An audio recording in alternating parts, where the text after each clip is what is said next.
This is the time. If you're going to do it, it's time. I think the regime has had enough time to really build up the roster.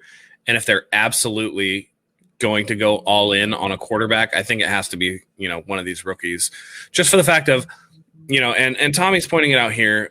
You can think they're still in on Watson. He's very affordable this year, but that cap hit goes up and up and up. So with all the things that they have left to sign, I just don't know that you can, because you're talking about draft capital. You're talking about all that stuff. So welcome, Nick. How's it going? Thanks for tuning in, y'all. Yep. Joey thought it was funny the way you said Alex Smith his ass. They're going to Alex Smith his ass. It's true, man. That's happened twice to him. Well, I mean, it's happened to Tyrod Taylor a bunch too. Okay, so who said it in the chat? There could not be a more unluckier person in the whole entire NFL than Tyrod Taylor. Tyrod Taylor, I know. Tyrod Taylor gets stabbed in the lung and you spawn somebody's career right behind you. It's ridiculous. And it happened to him with Baker Mayfield, and there was one more before that it happened to him. I feel it wasn't Josh Allen, was it? Yeah, it was. It was, right? Yeah, in Buffalo. Yeah, it was Josh Allen. Dang, man, he's had a rough time. So yeah, it's been bad. It's been bad. How's it going, Nick? Thanks for tuning in again. We appreciate it, y'all. There were a few moves today, and somebody brought it up here earlier. Ahkello Witherspoon did a Seattle special, went straight to Seattle. Picking up our scraps again. Yes, and somebody replied to that tweet with the meme of Kyle Shanahan kind of like smirking, kind of. Is he going to get picked on twice a year or what? Of course, absolutely. Yeah. That's the thing. It's not like Ahkello Witherspoon is not talented, and when he's on, he's on. He can lock people up. The problem is he has that mental snowball that happens where one bad thing happens, and then all of a sudden it's like, well, oh man, I better not mess up again. Oh no, I got a penalty. Well, I can't get another penalty. Oh, I played too far off. There's another reception for a first down. Well, I got to play up on my guy. Oh, I got beat deep for a touchdown, and all of a sudden, Ahkello Witherspoon has played like absolute dog crap, and he's getting picked on. So I absolutely think that Kyle Shanahan is going to know exactly where to go against him, and I think he's going to pick on him multiple times per year. Yeah, great point here too by Ash Valetti. One person's bad luck is others' opportunity. Well said. I really do think though that this weird dynamic that Seattle has, a large part of it has to just be they want the knowledge, right? I mean, they have to just, what are they doing? What is their system? And it's kind of weird to say that because Saleh's running their system when he came to SF, and that's basically the system that's been implemented. But how much of it do you think is them trying to just get a feel for the scheme and maybe, I don't know, play calls, whatever. I know everything's different every year, but how much of it is that aspect opposed to really liking the physical talent that these players are that they sign away from the 49ers? I mean, I'm sure there's a little bit of that. Like, okay, come sign with us, division rival. What kind of insights can you give to us? But at the end of the day, the players play the way that they're going to play, and I think that coming off of a scheme that was, for all intents and purposes, in a similar coaching tree on that defensive side of the ball, I think it just makes a lot of sense that they would pick him up. They've done that with a lot of our defensive players, especially. And I think it's just knowing that a guy is familiar with that scheme that you can kind of plug and play. And it makes sense that it's the same reason the 49ers are signing Alex Mack. He absolutely knows Kyle Shanahan's system after being with him in Cleveland and being with him in Atlanta. He gets to come over, plug and play into a complicated system, and you hope for the best. Seattle's doing that. They've done that with DJ Reed, which kind of worked out for them. They've done it with a couple other players that might not have worked out so well. It's up in the air in terms of what's going to happen with Ahkello Witherspoon, but a 1-year deal, I think he got like 3.5 with the ability to go up to 5. It's going to be interesting, but I do think that he's going to get picked on, and I think it's going to be fun to watch. I agree with you there. Kyle Shanahan, who would know how to do it best than Kyle Shanahan? So I totally agree. And yeah, Spoon loses confidence really fast. There was that 3-game stretch before he got injured. I've talked about it a bunch on this podcast. In 2019, the Super Bowl year run, before he got injured, we thought, okay, cool, he's arrived. This is the Spoon that everybody had seen, Eric Crocker included. He in his pre-draft breakdown, everybody was high on him coming out of Colorado, and it just To be fair, Croc and Mike still really like him though. That's true. That's true. They are still really high on him. I think he's too inconsistent. That's my big issue, is that it's too much up and down. And people will say, "Oh, well, maybe he could still put it together." It's like 4 years in, it would have clicked. Yeah. I feel like so. Same with Solly. Yeah, exactly. Same with Solomon Thomas. It's just like if it was gonna click, it was gonna click. So yep, it's true.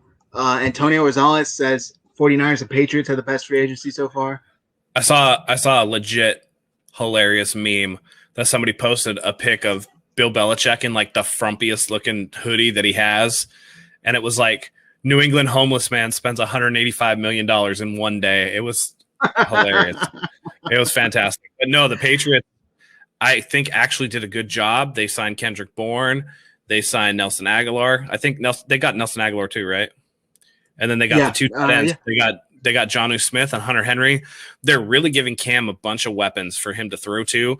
Not necessarily deep threats, although Aguilar can go deep sometimes. But with the way that Cam Newton played last year, you weren't seeing a lot of those really deep shots. He was throwing the ball closer to the line of scrimmage. And I think that if you can give Cam opportunities, then he can at least be a serviceable starter. And coming from me, that's saying a lot.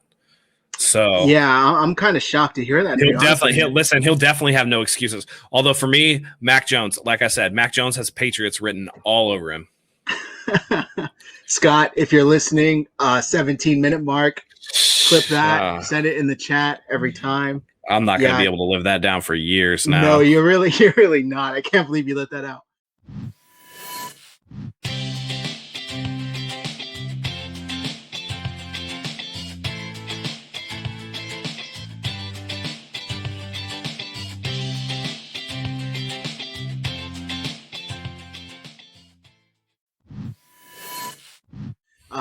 A lot of weapons for Jimmy in New England. That's funny. I started reading that before I knew what it said. I saw people we talked about on Niners News yesterday that, hey, Kendrick Bourne's there, and now they're trying to get Jimmy there. He's going to have some familiar targets. I don't think that's the reason why they signed Kendrick Bourne. I think they really just like Kendrick Bourne, and rightfully so. He's a solid receiver. He's just not going to lead anybody in receiving. That's not his style. But yeah, if Jimmy goes, it's going to have nothing to do with Kendrick Bourne or for any other free agent for that matter, really. But I really do think, wow, we got a super chat. Thank you. Hey, Hung Fat, always coming through. Cheers to you. That's the guy right there. Happy St. Paddy's Day, everybody. I hope you're having a safe and responsible and fun St. Paddy's Day. Yep. Same. Yeah, but as far as the 49ers, though, I asked the chat, what grade would you give there? I know it's 7 p.m. Pacific time on day one of free agency, but it seems like a lot has already happened. What grade would you give them thus far, A through F? I'm gonna go with like B plus A minus. I still think that there are holes in the secondary. I think we need another corner or two, especially because Jason Verrett, while he played really, really well last year, again he's still kind of you got to worry about those injuries.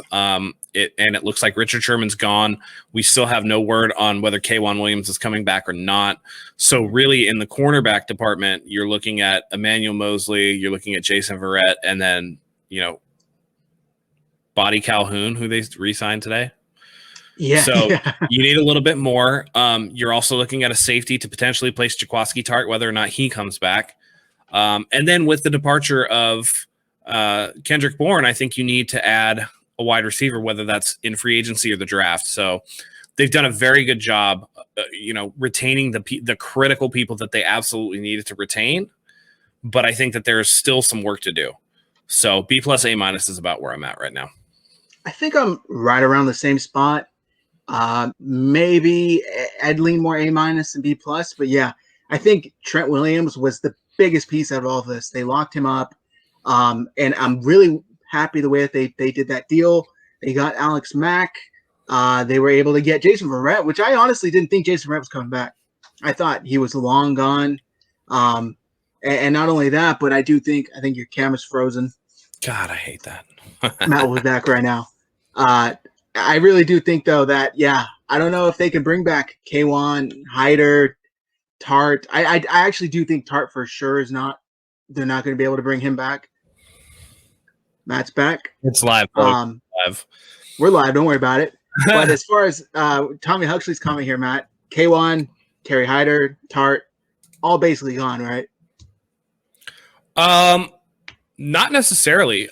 With the way that they structured the deals, David Lombardi came out and said they could have $10 to $15 million left under the cap, just the way that it's working this year. So bringing back Hyder and K1 on like a 1-year deal is not impossible.